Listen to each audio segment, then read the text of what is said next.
supaya kehidupan Yesus akan nyata di dalam hidup ini. Bapa, curahkan roh hikmat, roh wahyu, sehingga mata rohani, mata hati kami dibukakan pada pagi ini. Sehingga kami dapat melihat, memahami dan mengalami apa yang Tuhan Yesus sudah sediakan lewat karya kenaikan Tuhan ke surga. Kami percaya Tuhan ada panggilan ilahi yang Tuhan sediakan bagi kami. Ada anugerah yang berlimpah-limpah yang lebih besar dari apapun dan siapapun. Yang membuat kami tetap tegak berdiri dalam iman. Kami akan tetap berjalan di dalam kuat kuasa Roh-Mu. Perlengkapi kami Bapa lewat firman-Mu. Demi nama Yesus kami berdoa. Haleluya. Amin. Saya silakan duduk kembali. Shalom. Kita bersyukur bagi ini kita merayakan kenaikan Kristus ke surga. Saya ingin ajak hari ini biar mata rohani saudara dibukakan. Sehingga saudara dapat mengerti apa yang Yesus telah sediakan. Dan terjadi di dalam kehidupan rohaniah saudara, itu yang membuat saudara dan saya mengalami kemenangan demi kemenangan. Saya akan berikan sebuah ilustrasi yang sederhana. Beberapa hari nanti ya saya dengan kelompok kecil kaum pria, kaum bapak untuk mengadakan touring. Bagi rekan-rekan itu sesuatu yang normal dan menyenangkan. Tapi bagi saya yang begitu sudah lama tidak pernah naik sepeda motor. Bagi saya saudaraku untuk naik sepeda motor itu saya rasa beberapa saat dulu masih tegang. Kalau naik mobil tidak ada masalah. Apa yang harus saya lakukan? Rekan-rekan tidak ada yang persiapan karena memang sudah terbiasa. Bagi saya itu sebuah hal yang tidak mudah.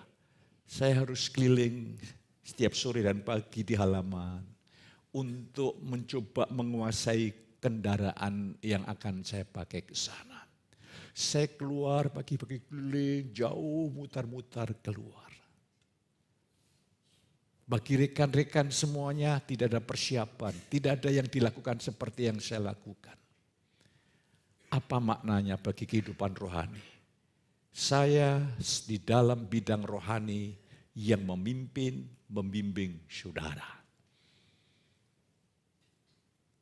Bagi saya sesuatu yang natural dan alamiah untuk saya mengalami penyingkapan, persekutuan bersama dengan Tuhan. Tetapi mungkin bagi saudara, bagi beberapa jemaat ada sesuatu yang saudara agak mengalami kesulitan dengan apa yang saya pahami tentang rahasia Kristus. Seharusnya, semestinya, saudara harus punya pengejaran yang baik. Menyesuaikan dengan irama pewahyuan pengenalan saya akan Kristus. Seperti touring tadi, karena saya merasa ada kekurangan, saya merasa harus ada penyesuaian, saya latihan, sore pagi, saya latihan. Lah, saudara yang kurang memahami rahasia pengenalan pewahyuan Yesus, saudara harus punya pengejaran yang lebih. Supaya saudara tidak akan ketinggalan berjalan dalam tuntunan pimpinan roh di dalam pewahyuan yang Tuhan nyatakan di tengah-tengah kita. Sebab Tuhan berjanji dia menuntun kita dari satu kemuliaan kepada kemuliaan yang lebih besar. Katakan amin.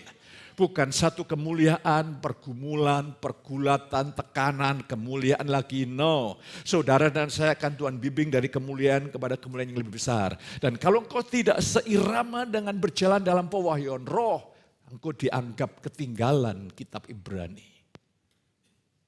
Mari saudara kasih terus kita memacu hidup kita. Karena Paulus sendiri berkata, Kalau kamu dibangkitkan bersama dengan Kristus, sebetulnya kamu ini sudah dibangkitkan bersama dengan Kristus. Carilah perkara yang di atas. Ini sebuah perintah imperatif present. Terus menerus cari sampai engkau bisa memahami. Dari pemahaman itu Tuhan menuntun saudara dari kemuliaan kepada kemuliaan yang lebih besar. Yaitu dari pewahyuan firman yang dinyatakan kepada saudara. Dan ketika firman itu menjadi iman, hidupmu berubah. Saya ingin hidup saudara berubah. Mari saya ingin ajak saudara untuk melihat bersama-sama. Bagaimana dampak saudara dan saya merayakan ibadah kenaikan Yesus Kristus. Lukas 24 ayat 50 sampai 53 kita akan baca bersama-sama. Lukas 24 ayat 50 sampai 53 kita baca 2-3. Lalu Yesus membawa mereka keluar kota sampai dekat Betania. Di situ ia mengangkat tangannya dan memberkati mereka. Dan ketika ia sedang memberkati mereka, ia berpisah dari mereka dan terangkat ke surga. Mereka sujud menyembah kepadanya, lalu mereka pulang ke Yerusalem dengan sangat bersukacita. Mereka senantiasa berada di dalam ayat Allah dan muliakan Allah. Saudaraku, mengapa Yesus mengajak murid-muridnya berjalan ke sedikit keluar kota di dekat Betania? Tujuannya adalah Tuhan ingin menjadikan murid-muridnya saksi yang hidup akan pekerjaannya, dalam konteks ini akan kenaikannya ke surga. Saudara kekasih, sebab pribadi Kristus itu menjadi pribadi dan beritanya kontroversi dari sejak zaman dulu. Kejadiannya menjadi manusia saja kontroversi. Mana mungkin Allah menjadi manusia? Dan ada orang yang percaya berkata begini, ajaran Docetism. Berkata, iya Yesus itu hanyalah tubuh maya, itu tidak sungguh-sungguh kayak permainan sandiwara di sinetron. Dan berbagai macam cara. Kematiannya juga menjadi berita kontroversi. Para mahkamah agama mulai menyediakan uang untuk memberitakan bahwa Yesus tidak bangkit, tapi mayatnya dicuri murid-muridnya. Dari sejak dulu, dunia dengan berbagai macam caranya untuk mencoba menghalang-halangi atau menghentikan berita karya Yesus. Itulah sebabnya dalam setiap momen yang Yesus lakukan selalu ada murid. Yohanes berkata, kita telah melihat kemuliaan anak tunggal Bapa. Para murid menjadi saksi bagaimana seluruh kehidupan Yesus menyatakan kemuliaan Bapa. Dalam kematiannya sampai saudaraku 7 kata-kata hebat Yesus disampaikan di Alkitab. Pasti murid-muridnya dipersiapkan untuk melihat apa yang dikatakan Yesus ketika di atas kayu salib. Untuk menjadi saksi. Dan hari ini murid-murid diajak keluar kota dekat Betania untuk menyaksikan kenaikan dia ke surga. Mereka melihat dengan 2 hal. Semua murid-muridnya melihat dengan mata jasmani dan mata rohani. Ada orang-orang di sekeliling Yesus ketika mereka tidak melihat dengan mata iman, hanya melihat dengan mata jasmani. Apa respon mereka? Mereka mencela Yesus. Mereka mencoba untuk menganiaya Yesus. Mereka berkata itu roh Beelzebul. Orang-orang pada disembuhkan, tapi orang berkata itu menggunakan kuasa setan.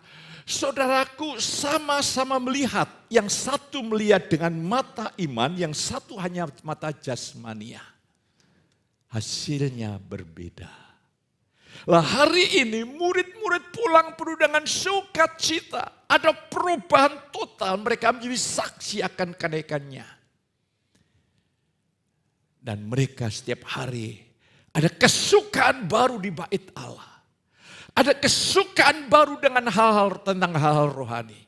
Ada kesukaan baru untuk menyembah, memuji, memuliakan Tuhan. Hari ini, saudara diberkati sebagaimana kata Yesus. Diberkatilah orang yang percaya sekalipun tidak melihat. Engkau akan hari ini dipakai menjadi saksi dari apa yang Yesus lakukan. Lewat kematian, kebangkitan, kenaikan ke surga. Saudara menjadi saksi hidup mengalami apa yang telah Dia sediakan. Sehingga hidup saudara ini menjadi alat kesaksian betapa dahsyatnya anugerah bagi kita semuanya. Jadi hari ini para murid-murid setelah melihat dengan mata jasmani, mata iman, pulang dengan sukacita. Saudara lebih diberkati sekalipun engkau tidak melihat dengan mata jasmani, engkau melihat dengan mata rohani. Engkau akan menjadi orang yang sangat diberkati, katakan amin. Dan perayaan ibadah pagi hari ini kalau tidak menghasilkan perubahan hidup, saya khawatir engkau hanya melihat dengan mata jasmani. Engkau hanya mendengar dengan telinga jasmani, sehingga tidak mengalami perubahan hidup. Sesuatu yang amat sangat tidak normal. Kalau engkau di tempat ini mendengar kabar Injil adalah kekuatan Allah yang menyelamatkan, yang mengubah, tapi tidak ada perubahan yang signifikan. Saya khawatir kita hanya melihat dengan mata jasmani, mendengar dengan telinga jasmani. Iman kita kosong. Tapi saya berdoa, setelah berdoa, supaya Tuhan bukakan mata hati seluruh jemaat. Sehingga pagi ini tidak ada satupun yang tidak dijamah oleh Tuhan. Tidak ada satupun yang Tuhan lewatkan, kamu bukan saksiku, kamu bukan saksiku. Tuhan memakai kita menjadi saksi dari karyanya yang ajaib. Katakan amin. Dan hidup kita ini adalah hasil karya Dia yang dahsyat, ajaib dan luar biasa. Hari ini saudaraku harus mengerti apa yang Yesus lakukan. Kedatangannya sebagai manusia, Dia sedang mewahyukan. Paulus katakan Dia gambar Allah yang tidak kelihatan. Allah yang tidak kelihatan menjadi nampak. Yesus adalah eksegesa tertinggi tentang Allah, tapi juga tentang manusia. Kalau seluruh umat manusia ingin belajar tentang Allah, belajar dari Yesus. Tapi kalau manusia ingin belajar hidup yang normal sebagai anak-anak Allah seperti apa, Dia eksegesa manusia yang sempurna. Lewat kematian dan kebangkitannya, itu anugerah yang luar biasa. Saudara mengasihi, Kolose 2 ayat yang ke-15. Seharusnya setiap hari saudara adalah sorak-sore pawai kemenangan. Ketika saya mengucapkan, tolong bukakan Alkitab Kolose 2 ayat yang 15. Jadi kerjasama secara cepat. Dan saya ingin mengajak saudara untuk melihat. Ya. Lewat kematian kebangkitan, Allah sedang mengadakan pawai kemenangan besar-besaran. Dan inilah harusnya suasana hidup anak-anak Tuhan. Ada dalam pesta pawai kemenangan. Rasul Paulus mengutip tradisi budaya Romawi. Jadi bangsa Romawi bangsa yang besar, tapi ketika ada kerajaan tertentu dan itu ingin mencoba, ingin menjajah kerajaan Roma, tentunya rakyat takut. Kalau sampai terjadi, nasibnya akan total berubah, hancur. Dan akhirnya Kaisar mulai memerintahkan pasukan-pasukan hebatnya untuk mengalahkan kerajaan Sia. Setelah dia menaklukkan, apa yang dilakukan dalam tradisi Roma? Raja dan semua pasukan pembesarnya dibawa ke Roma, diarak di lapangan terbuka. Itu jempol tangannya dua-duanya dipotong supaya tidak bisa mengangkat pedang. Jempol dua kakinya dipotong supaya tidak bisa lari. Dan seluruh masyarakat menyaksikan musuh yang tadinya cukup mengintimidasi. Kaisar menyatakan, musuh yang kamu takuti sudah dikalahkan dengan sempurna. Kok tidak ada amin? Mungkin perlu dicecer mungkin. Agak lowbat mungkin pagi ini. Seharusnya hari ini Tuhan mengatakan, nah, jangan pernah terintimidasi oleh apapun dan siapapun. Katakan amin. Engkau harus ada dalam pesta kemenangan bersama Yesus. Iblis sudah kalah. Senjatanya sudah dilucuti. Dia hanya punya satu senjata pamungkasnya, yaitu dustanya. Maka peperangan yang sejati yang para rasul lakukan bukan mengusir itu roh-roh jahat yang ada di tempat-tempat yang angker keramat. Itu tidak ada di dalam praktek para rasul dan apa yang dilakukan Yesus. Ketika Yesus masuk ke kota Efesus, di sana itu ada penyembahan berhala yang cukup terkenal di seluruh dunia pada waktu itu.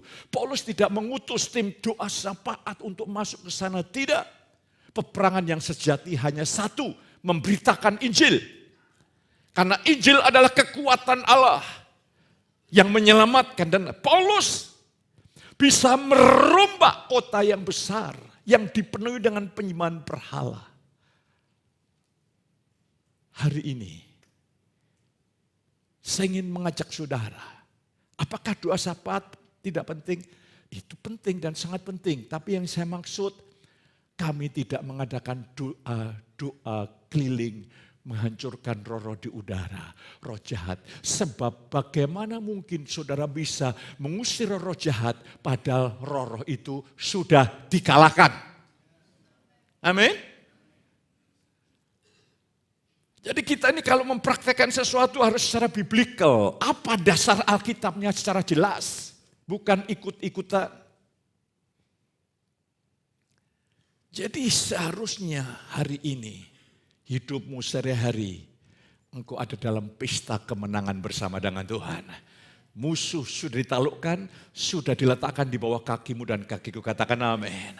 Haleluya. Sehingga pagi ini engkau mengalami kemerdekaan yang baru. Katakan amin. Berikan kemuliaan bagi Dia. Itulah kemuliaan orang-orang yang sudah dimerdekakan. Katakan amin. Coba kalau orang penuh dengan tekanan dan beban, tepuk tangannya berbeda.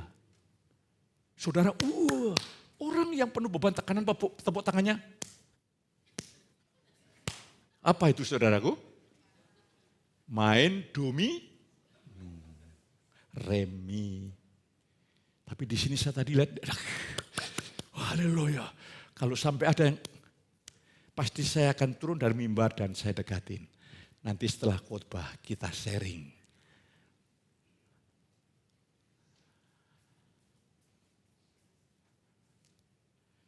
Kita ini harus mengerti apa yang Tuhan telah selesaikan.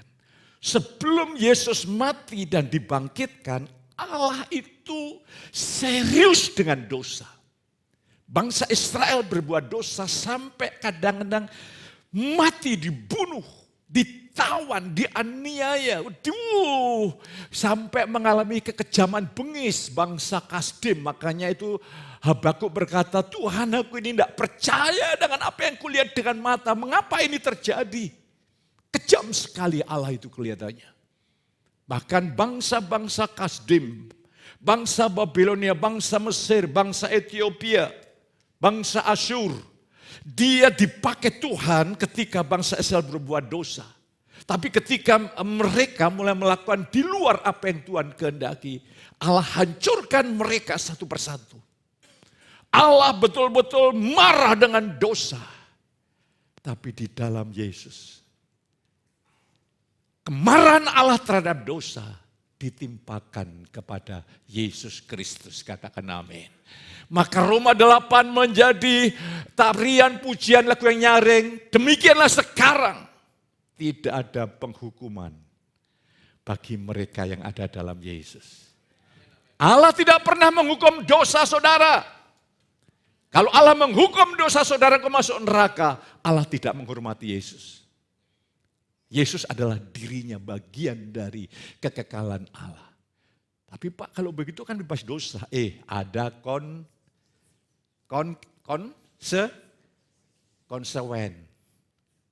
konsekuensinya. Itu bentuk didikan. Supaya kita pilih, engkau bisa memilih yang benar. Memilih yang baik. Coba kita lihat. Tuhan sudah mengampuni dosamu sekali untuk selama-lamanya.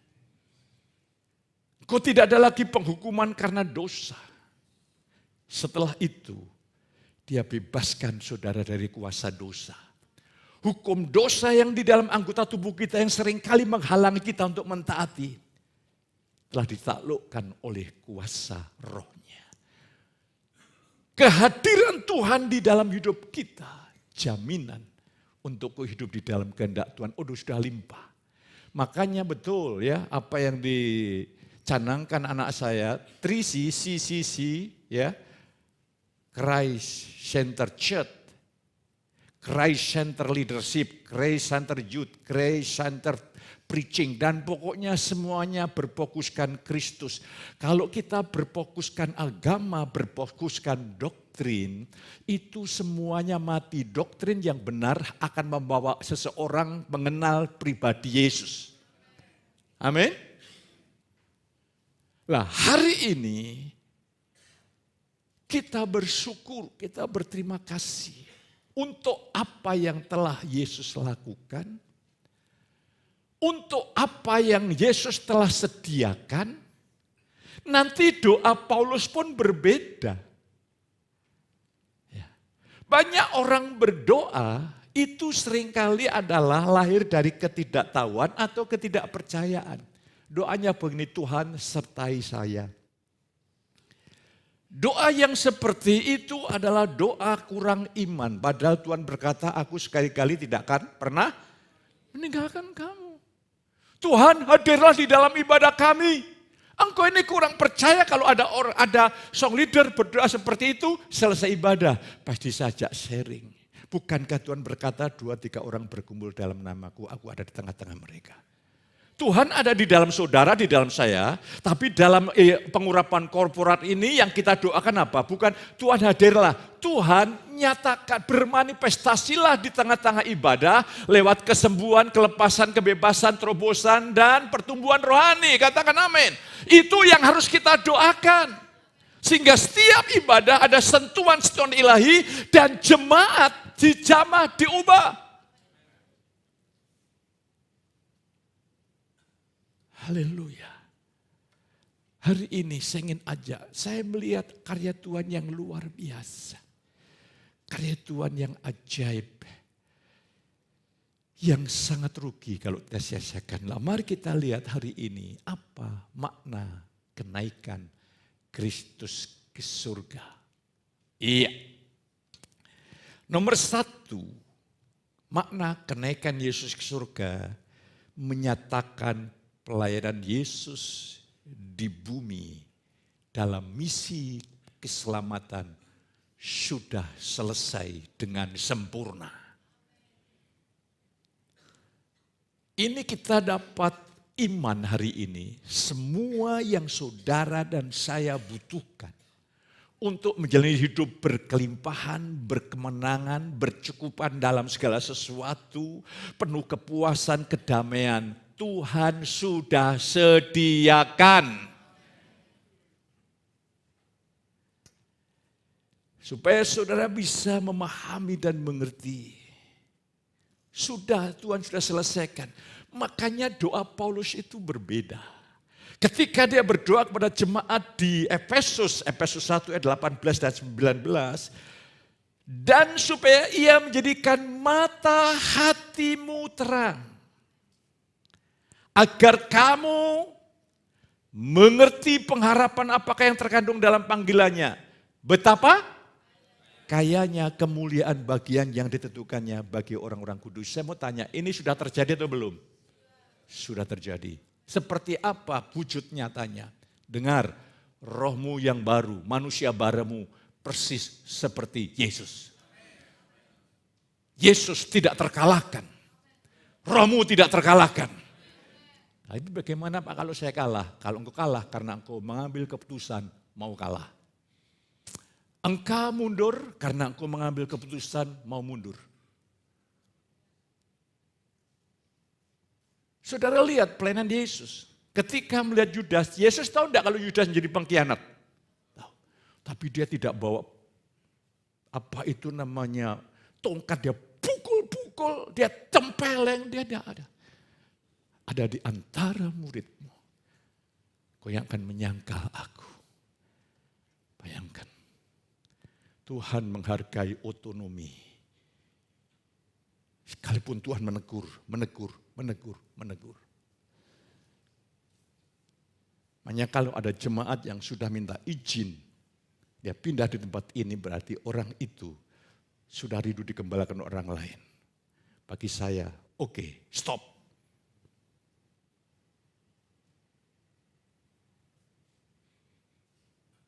Anugerah yang saya lepaskan ini anugerah yang mengubah hidup. Ini kuasa yang tertinggi yang sedang saya lepaskan lewat kata-kata dan mulut saya. Saya ingin mengajak saudara untuk melihat hari ini. Semua sudah. Betapa hebat kuasanya. Dan Paulus menjelaskan lebih jauh kuasa yang telah membangkitkan Yesus. Karena Yesus masuk ke dunia orang mati. Dari sana dibangkitkan, duduk di tempat yang paling tinggi di sebelah kanan Allah Bapa. Kuasa itu sudah tersedia di dalam saudara.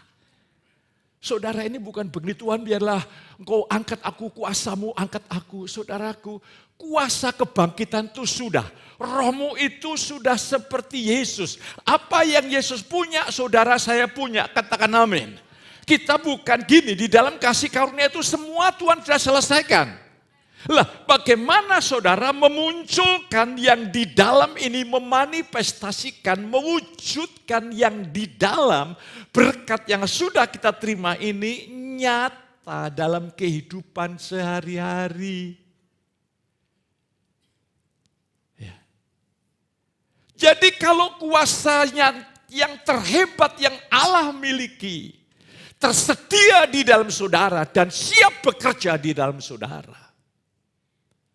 Kalau kekristenanmu tidak mengalami perubahan hidup, ini kan sebuah kerugian yang sangat hebat dan dahsyat. Tapi sebaliknya, sehebat-hebat masalah yang kau hadapi, kuasanya lebih hebat. Mampu untuk mengangkatku kembali, memberikan kesempatan saudara kembali. Berapa banyak waktu yang kita buang.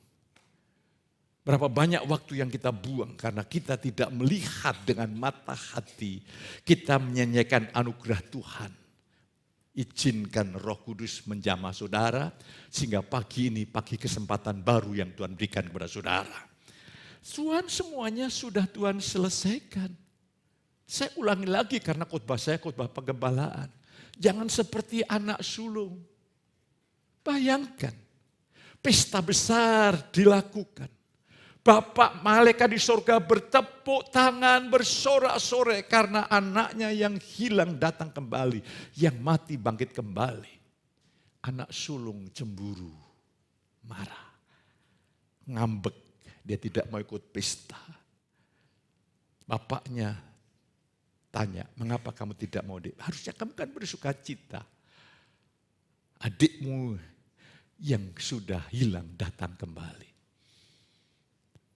Bapak, aku sudah melayani Bapak. Tapi Bapak belum pernah berikan aku seekor kambing untuk pesta. Ini kan roh perhambaan. Ini roh perhambaan hukum Taurat, saudaraku. Bapak berkata, nak, apa yang Bapak punya, kamu punya. Hanya masalahnya anak sulung tidak tahu apa yang sudah dimilikinya. Berapa banyak saudara tidak memahami apa yang saudara miliki. Engkau merasa lemah, padahal di dalam rohmu ada kekuatan supra-ilahi. Engkau merasa susah dan gelisah, padahal damai sejahtera yang melampaui akal budi ada di dalam saudara. Amin, amin. Saudara sampai bergumul di bidang keuangan, padahal Tuhan berkata, Allahku akan memenuhi kebutuhanmu. Sesuai dengan kekayaan kasih karunia. Kalau sampai saudara tahu firman Allah dan masih bergumul, berarti kita salah menggunakan uang. Gunakan dengan bijaksana dan tuntunan hikmat Tuhan. Tuhan itu kalau memberkati cukup. Ya. Jadi Tuhan sudah selesaikan doa saudara, doa saya berubah. Berdoalah untuk keluarga saudara itu, anak-anak saudara, keluarga dekat saudara, Tuhan buka mata rohani mereka. Supaya mereka dapat melihat Kristus, kemuliaannya, keajaibannya, kedahsyatannya. Kalau mereka dibukakan, hidupnya pasti berubah. Sebaliknya, kalau saudara di tempat ini dan hidupmu tidak berubah, berarti ada selubung yang menutupinya.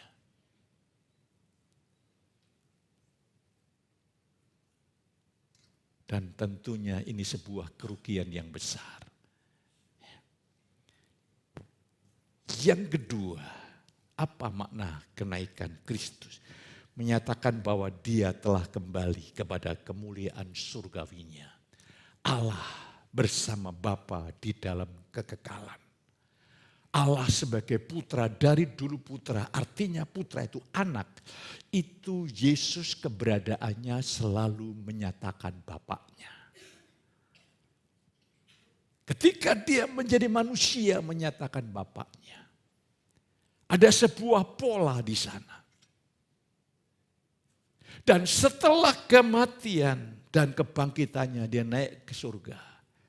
Dia kembali kepada kemuliaannya.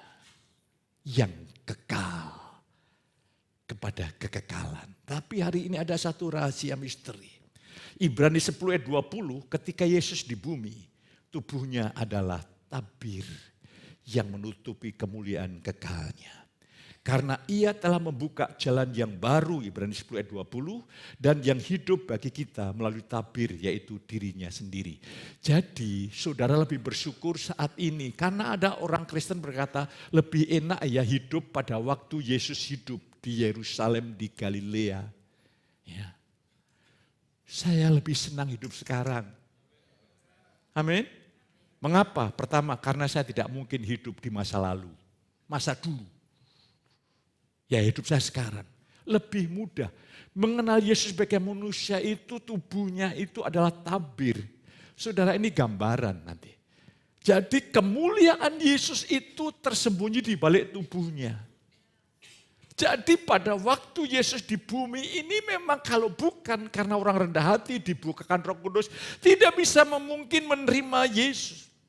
Banyak orang agamawi Yahudi, hadirat Allah yang hadir di ruang maha suci, sekarang pindah di dalam pribadi Yesus, melakukan perbuatan-perbuatan yang besar, tapi agama Yahudi tetap melakukan ibadah setiap hari Sabat seperti sebelumnya. Hadirat Allah sudah pindah dalam sosok pribadi Yesus. Bayangkan. Makanya saudara butuh pengenalan, pengalaman akan Tuhan. Dan bersyukurlah di sini. Khotbah-khotbah diarahkan pada pribadi Yesus. Jadi ini pelajaran. Ketika Yesus tersalib, itu tabir bait Allah penutup antara ruang suci dan ruang maha suci terbelah dari atas ke bawah. Artinya, semua yang menyelubungi tentang melihat kemuliaan Tuhan, dibukakan. Sehingga hari ini jangan saudara mengenal Yesus sebagai manusia, belum mengenal Yesus secara utuh. Kalau engkau mengenal Yesus secara utuh, engkau mengenal Yesus yang roh. Ya. Dan roh itu jangan membayangkan Yesus yang rambutnya panjang, pakai sandal, sandalnya mereknya Swallow. No. Yesus adalah roh dan itu realita. Itu ada bersama dengan kita, itu fakta ilahi. Bangun persekutuan seperti itu. Jangan kalau berdoa membayangkan gambar Yesus, engkau sedang melihat yang ilahi dari sisi yang manusiawi. Ya. Jadi saudara sekarang bersyukur mengenal Yesus yang roh, mengenal Yesus yang manusia itu, waduh itu di dalam teologi aja tidak memuaskan saudaraku. Ya. Kalau saudara ada percaya nanti sharing sama pendeta muda Danis itu yang sekarang sedang bukan bergumul, bergaul dengan teologi. Itu aja tidak bisa memuaskan. Terjadi perdebatan-perdebatan yang memang susah. Lebih bersyukur engkau mengenal kita. Tapi Paulus dia mengenal Yesus sebagai manusia, juga mengenal Yesus secara roh. Nah, hari ini kita harus mengenal Yesus secara roh. Roh dia adalah raja atas segala raja, Tuhan atas segala Tuhan. Dia bertata dalam hatimu dan hatiku, dia memerintah hidupmu dari dalam hati saudara. Itulah realita, katakan amin. Lah, ini sebuah pembelajaran. Tubuh Yesus selubung, memang ada tiba saatnya ketika di Gunung Tabor, dalam rangka Yesus mempersiapkan murid-muridnya untuk mengalami salib yang begitu dahsyat. Tuhan sengaja membuka tabir itu, kemuliaan yang ada pada Yesus itu memancar dan tubuhnya tidak bisa menutupi kemuliaan itu. Dan apa yang terjadi? Murid-muridnya bergetar, gemetar. Saya teringat satu saat saya khotbah di Ungaran. Selesai ada seorang ibu, kalau tidak salah dia punya salon, ngobrol. Ketika Pak Pendeta tadi berkhotbah, saya melihat ada kemuliaan memancar dari Pak Pendeta. Saya pandang dia, itu untuk kepentinganmu. Karena kau punya masalah, kau butuh peneguhan, dia menangis. Dan tubuhmu adalah bait Allah. Tubuhmu adalah bait Allah. Di dalam manusia Yesus ada kehidupan Allah yang luar biasa. Di dalam manusiamu ada kehidupan Allah yang luar biasa. Dan Yesus yang luar biasa itu, dia sedang mencari pintu, celah untuk dia mengalir memberkati orang lain. Ketika engkau peka dan engkau mulai membuka celah, Yesus akan terpancar begitu hebat dan luar biasa. Kita ini masih sedikit mengalami kuasa Tuhan. Kalau saya melihat tokoh-tokoh hamba Tuhan itu, luar biasa. John Knox atau siapa itu ya, kalau salah ya yang penting kesaksiannya. Ketika terjadi penyakit pest dari tikus itu, banyak orang mati. Dan pendeta itu ikut. Orang-orang mengatakan, jangan nanti kamu kena virus itu dan kamu mati. Dia bilang, buktikan. Panggil dokter, ambil mikroskop, ludah orang yang kena ini, ambil masukkan ke mikroskop. Saya pegang itu air liur dan lihat dari mikroskop. Ketika tangannya memegang air liur itu, virusnya mati. Ada kuasa kebangkitan itu mengalir lewat hidupnya. Smith Wigglesworth, dia lulusan SD saja. Tapi menjadi hamba Tuhan kontroversi yang luar biasa. Dia bangkitkan 11 orang yang sungguh-sungguh mati dibangkitkan. Yang saya sangat terkesan membekas dalam roh saya. Ketika dia pulang pelayanan kok rumahnya ramai, kaget. Ada apa? Istri bapak meninggal. Suruh bawa ke tingkat kedua. Dipeluk istrinya. Katakan demi nama Yesus bangkit. Istrinya hidup. Dan istrinya marah. Mengapa kamu hidupkan saya? Loh, saya kan butuh kamu. Tetapi bapak bilang waktunya sudah selesai. Oh begitu, doakan mati lagi. Jangan dipraktekkan ya saudara kasih. Tapi ini kuasa yang dahsyat itu seperti itu. Jadi saudaraku, kuasa ini ada di dalam saudara, itu real. Aduh, saya melihat Tuhan. Haleluya. Kok kadang-kadang kita melihat bisa ibadah itu mujizat luar biasa. Loh, ibadah itu tinggal keputusan. Haleluya. Engkau susah, padahal di dalam rohmu ada kelimpahan Yesus yang tidak terbatas. Yang kedua di sini, di dalammu dan dalamku sebagai manusia ini, tubuh ini, Ada pribadi raja di atas segala raja. Tuhan di atas segala Tuhan yang memerintah hati kita. Dia menuntun kita dari kemuliaan kepada kemuliaan. Bagaimana caranya? Dia bukakan firman-Nya. Ketika engkau mulai menangkap firman Tuhan, mempercayai, mengimani, iman yang hidup akan menghasilkan tindakan sesuai dengan iman. Disitulah kemuliaan, kemuliaan, kemuliaan, kemuliaan. Tanpa saudara bergulat, bergumul, gertak gigi, hidupmu berubah. Yang ketiga, Allah sangat meninggikan Yesus. Itulah Filipi 2, 9-11. Sebabnya Allah sangat meninggikan dia dan mengaruniakan kepadanya nama di atas segala nama. Supaya dalam nama Yesus bertekuk lutut segala yang ada di langit dan yang ada di atas bumi dan yang ada di bawah bumi. Dan segala lidah mengaku Yesus Kristus adalah Tuhan bagi kemuliaan Allah Bapa. Jadi Allah sangat meninggikannya, mengaruniakan nama di atas segala nama. Dan Allah telah mendudukkan Yesus di sebelah kanan Allah Bapa. Ini menjadi pertanyaan orang yang melihat firman dari logikanya. Kalau Yesus duduk di sebelah kanan Allah Bapa, berarti di sana ada dua tempat duduk. Yang satu Bapa, yang satu Yesus. Ini kan cara pandang manusiawi. Saudaraku, umpamanya saudara kerja di sebuah perusahaan. Engkau orangnya punya integritas tinggi ya. Makanya di perusahaan itu saudara harus punya karakter yang baik. Yaitu buah kasih karunia, yaitu sikap dan habit. Saudara harus betul-betul di sana mengembangkan skill lewat praktek. Engkau harus mengembangkan pengetahuan dari belajar. Tapi yang sangat menentukan yaitu karakter, sikap, dan habit. Stephen Covey berkata, Allah mudah mempromosikan saudara karena anugerah Tuhan.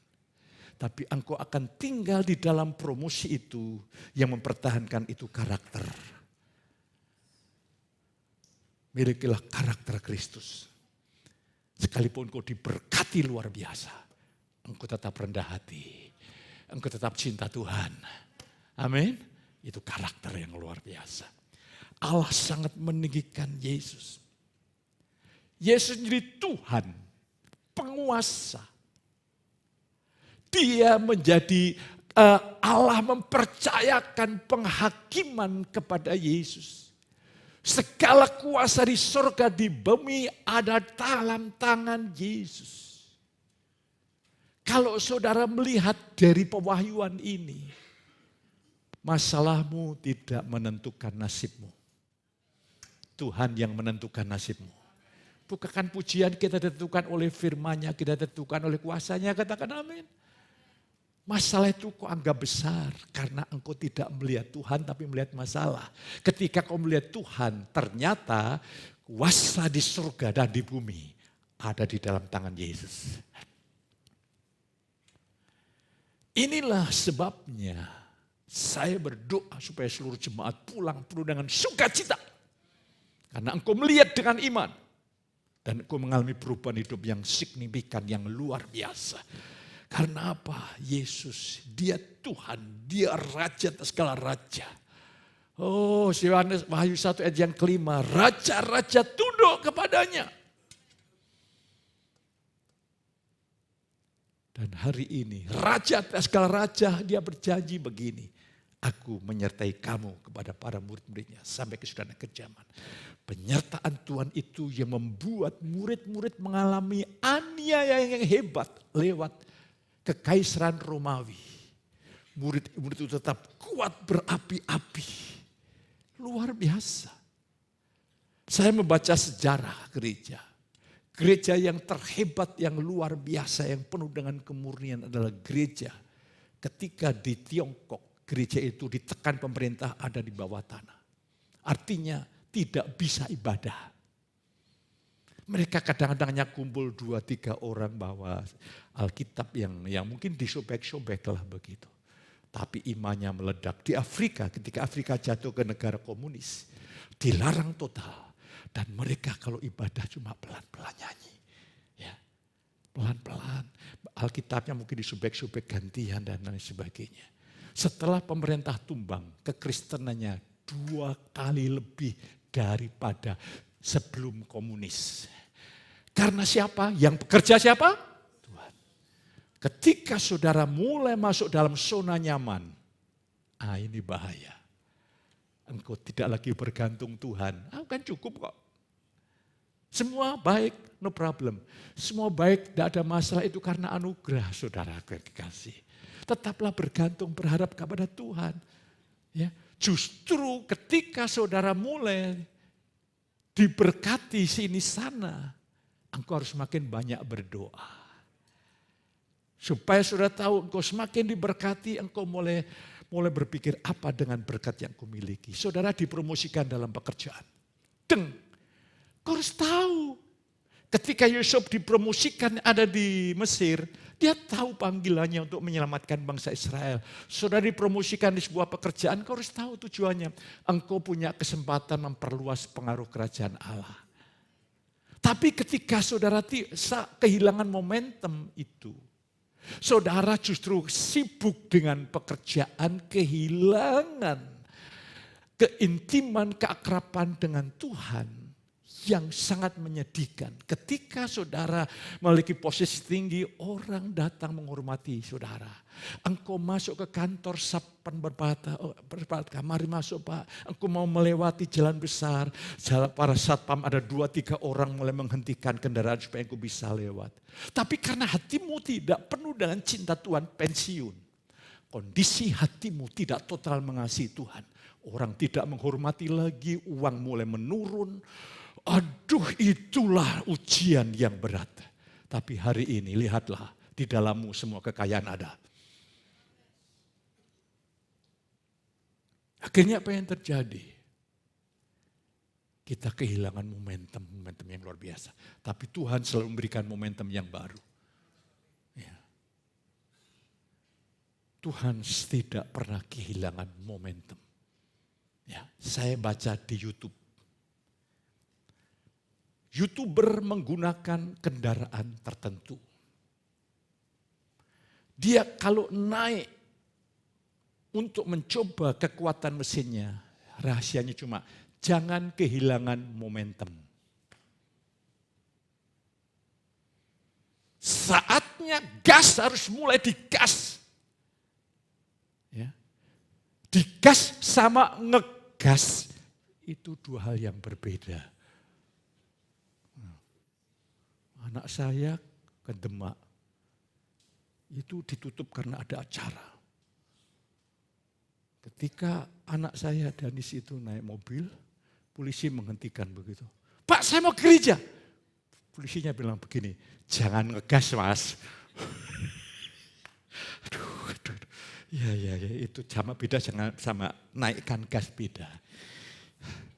Saya bilang, nang. Kurangi gasnya, tenang.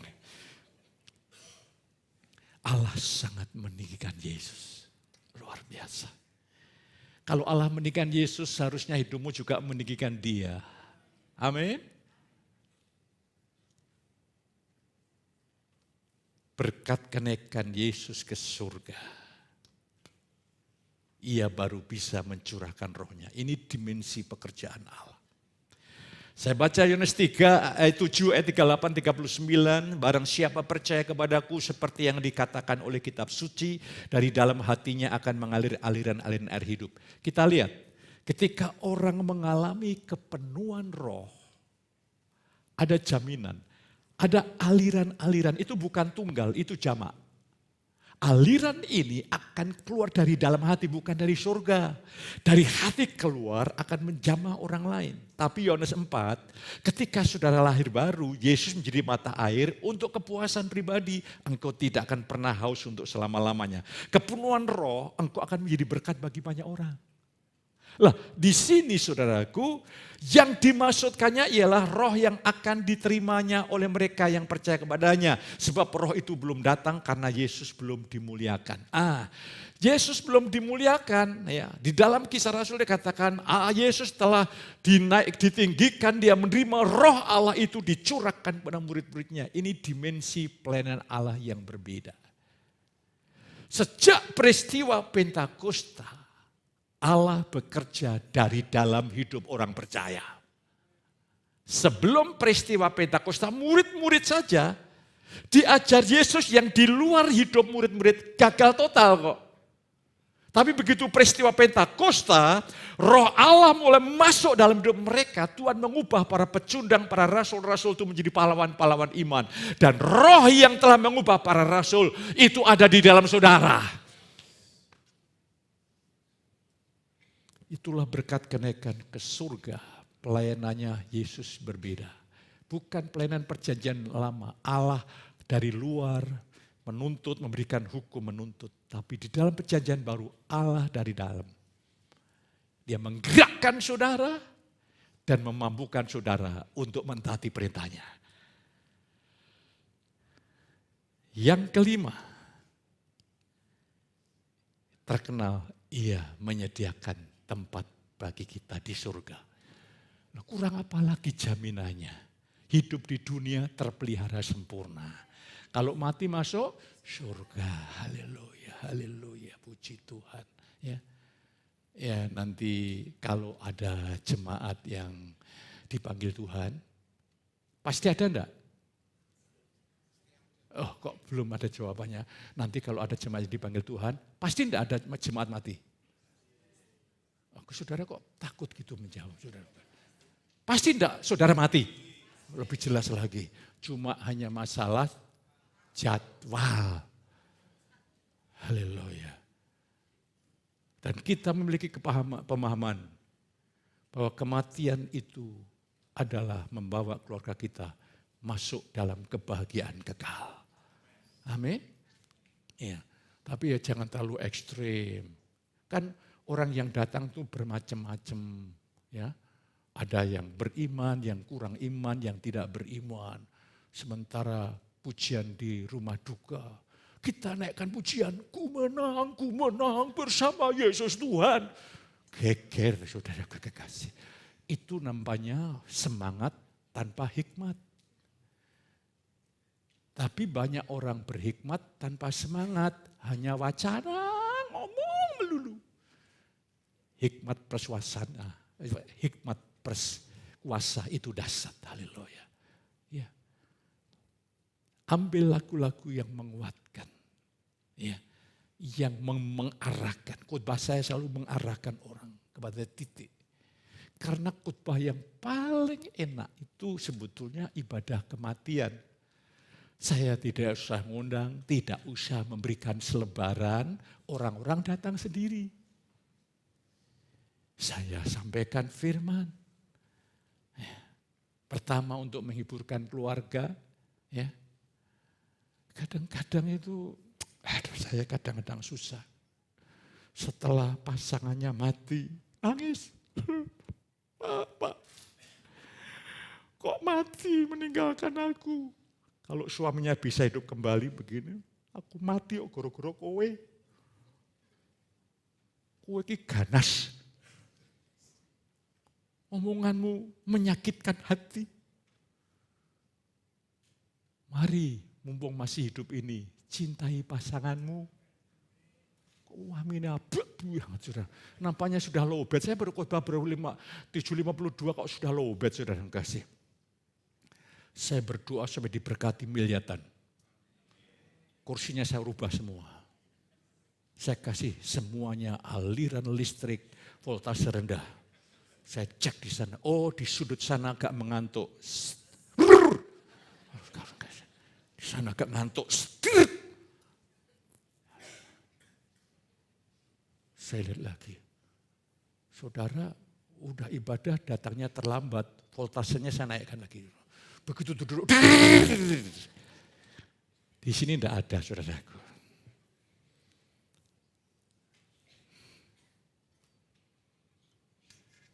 Ia menyediakan tempat di surga. Jadi kita ini sudah sebetulnya itu tidak ada alasan sedih. Makanya bersukacitalah senantiasa. Ini gampang enggak bersukacita senantiasa? Bukan gampang, enggak mungkin.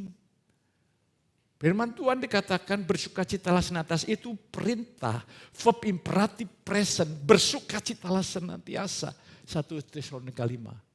Kalau saudara tidak mengerti kasih karunia, perintah itu tidak masuk akal. Tapi ingat Tuhan tidak pernah memerintah tanpa dia memberikan saudara kemampuan. Allah jahat saudara kasih kalau begitu.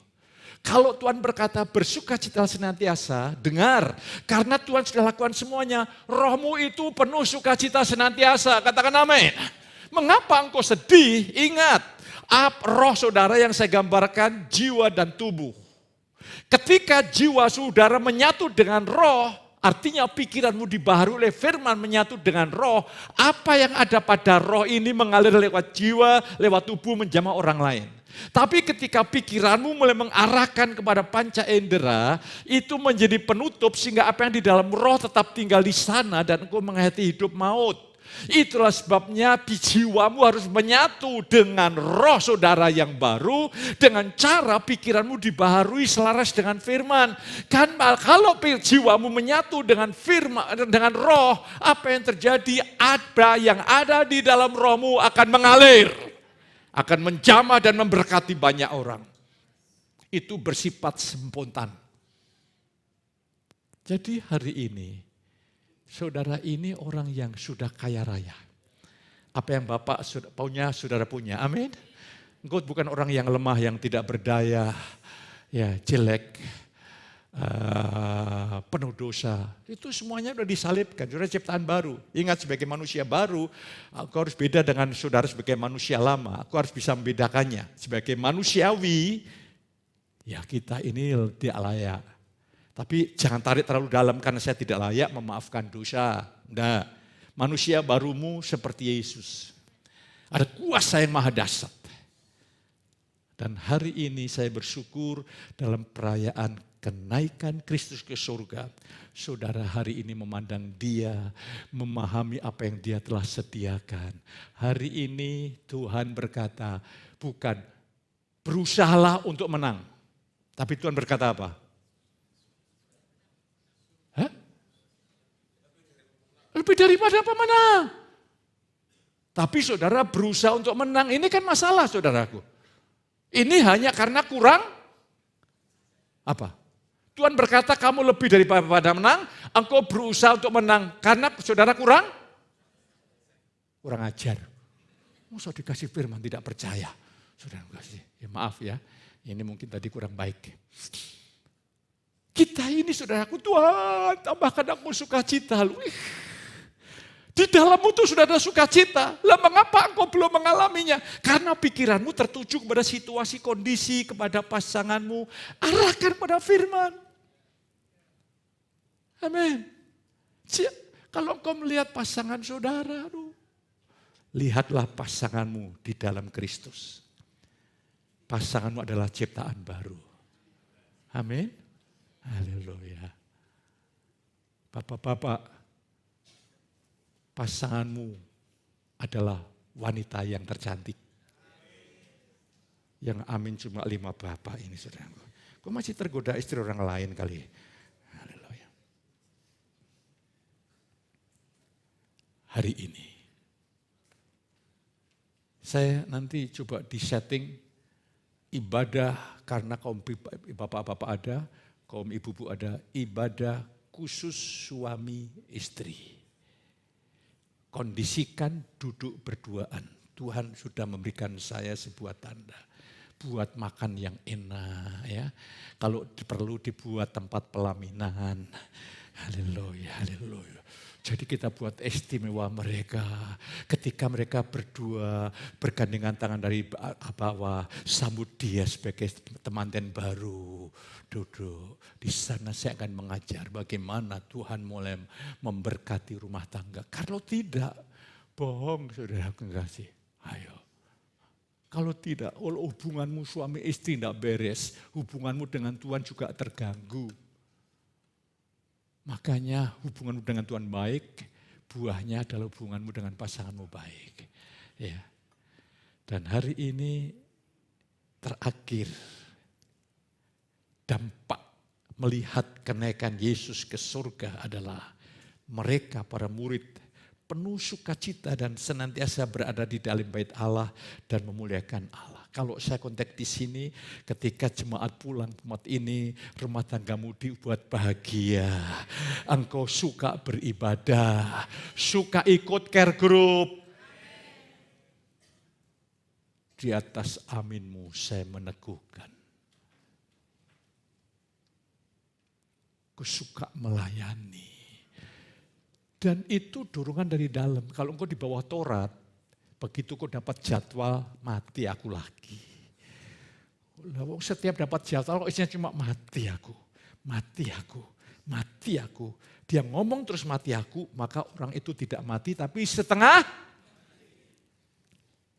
Tapi ketika saudara di dalam roh, sebelum dapat jadwal aja rasanya aku pengen melayani. Begitu dapat jadwal, yes, luar biasa. Haleluya. Makanya welcoming team bangkit kembali. Semua pelayanan bangkit semuanya. Haleluya, haleluya. Care group bangkit. Ketua-ketua care group harus betul-betul memiliki visi ilahi. Tuhan, aku tidak ingin anak-anakku mandul rohani. Cepat-cepat Tuhan kau percayakan anak-anak rohani supaya bertumbuh. Itu harus menggelora. Dan saya kasih tahu. Multiplikasi itu harusnya alamiah. Saudara punya cucu. Usia 5 tahun. Cewek, cantik. Saya kasih tahu. Anakmu masih 5 tahun. Cewek, cantik. Engkau doa puasa 40 hari. Engkau minta cucu dari anakmu cewek, bisa enggak? Hah? Saya ulangi lagi. Nampaknya butuh diulangi. Kau punya anak 5 tahun cantik. Karena kau pengen punya cucu, engkau doa puasa minta mujizat Allah. Dari anakmu yang 5 tahun ini kau punya cucu. Mungkin enggak? Enggak mungkin. Luar biasa. Tapi kalau engkau punya anak sudah dewasa, lulus kuliah, pacaran, menikah, engkau tidak perlu doa puasa, mereka hamil sendiri. Percayalah. Itu natural, itu alami. Demikian juga ketua-ketua care group, kalau saudara punya persekutuan dengan Tuhan, maka Tuhan berikan rema. Rema itu juga dalam bahasa aslinya juga itu sperma. Kalau engkau punya persekutuan dengan Tuhan, maka Tuhan akan mengalirkan rema dan itu saudara akan mengalami pembuahan. Kata istri saya, karena saya tidak hamil, kata istri saya kalau sudah mulai 5 bulan, berapa bulan gitu, kaki anak kita nendang-nendang. Kalau nendangnya pelan, oh dia bagus. Kalau nendangnya keras, dia kelak jadi pemain sepak bola.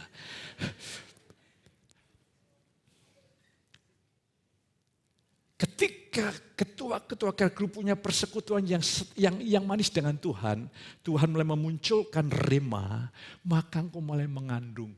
Ada kerinduan dari dalam hati untuk anak-anak rohanimu bertumbuh, multiplikasi itu natural. Makanya bangun persekutuan yang baik dengan Tuhan. Puji Tuhan, Tuhan menolong, Tuhan memberkati. Sejak pagi hari ini Tuhan meneguhkan, saudara tidak hidup di dalam hikmat kekuatan manusiawi. Engkau hidup di dalam hikmat kekuatan Allah yang tidak terbatas. Engkau hidup dari api Kristus yang selalu menyala. Engkau hidup di dalam kekuatannya yang tidak terbatas. Engkau pulang sebagai orang yang dipuaskan.